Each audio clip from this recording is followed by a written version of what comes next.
Hello guys, আসসালামু আলাইকুম। আমি শাহাদত।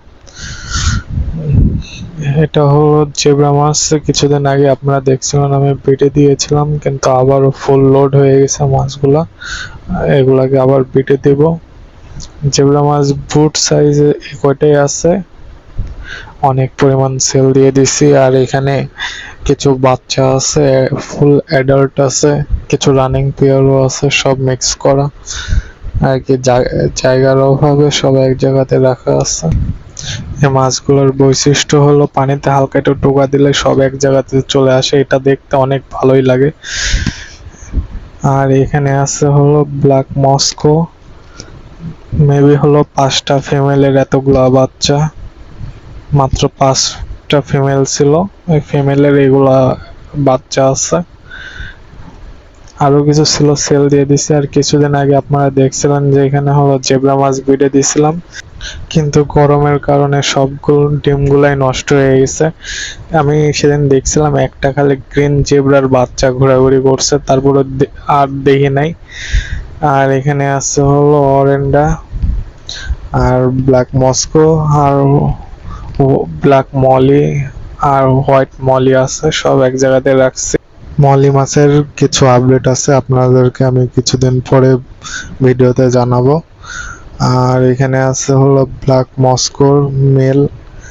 আর কি সব মেল আর ফিমেল যদি একসাথে রাখতাম তাহলে তাড়াতাড়ি বিট করতো, এই জন্য আমি মেলগুলো আলাদা করে রাখার চেষ্টা করছি।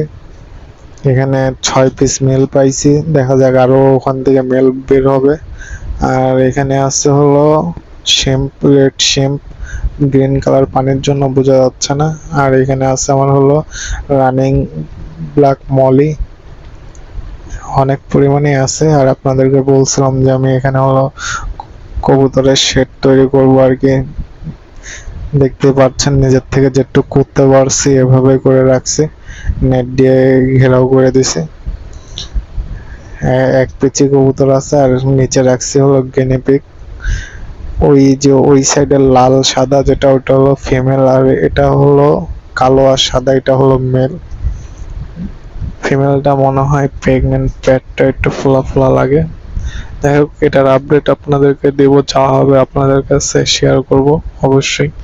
যারা গিনিপিগ পালেন তারা তো অবশ্যই জানেন গিনিপিগের বেবিগুলা একদিন হওয়ার মাত্রই ওরা দৌড়াদৌড়ি করে, এই জিনিসটা ভেবেই আর কি গিনিপিগটা নেওয়া। দেখা যাক কি হয়।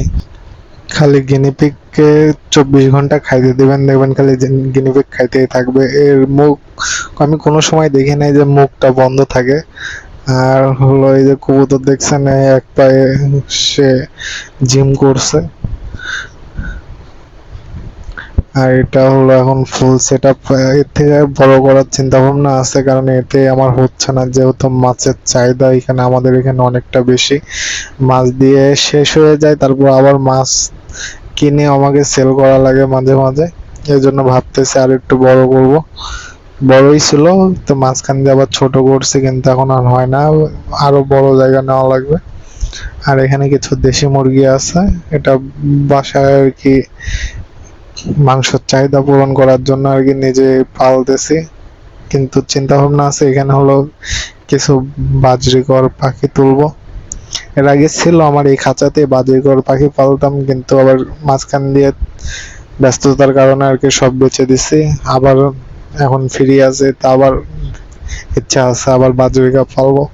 আর একটা জিনিসের আপডেট দেওয়া ছিল, এটা হলো আপনাদের মাঝখানে যারা আপনারা রেগুলার আমার ভিডিও দেখেন এবং 1000 সাবস্ক্রাইবার পূরণ হলে আমি একটা গিফটের আয়োজন করব, যাতে সব ধরনের মাছ দিয়ে সে একটা খামার, খামার বলতে কি সে একটা ছোটখাটো একটা খামারের মতন পরিবেশ তৈরি করতে পারে। এর জন্য আমি একটা গিফটের আয়োজন করব, মানে ফার্স্ট সেকেন্ড থার্ড 3জন আগে দেব, যারা আমার রেগুলার ভিডিও দেখবেন আর হলো সাবস্ক্রাইব করে রাখবেন, তাদেরকে আমি এগুলা দিব। তো অবশ্যই সাবস্ক্রাইব করবেন এবং রেগুলার ভিডিও দেখবেন। 1000 সাবস্ক্রাইবার পূরণ হলে এই গিফটটা আমি দেওয়ার চেষ্টা করব।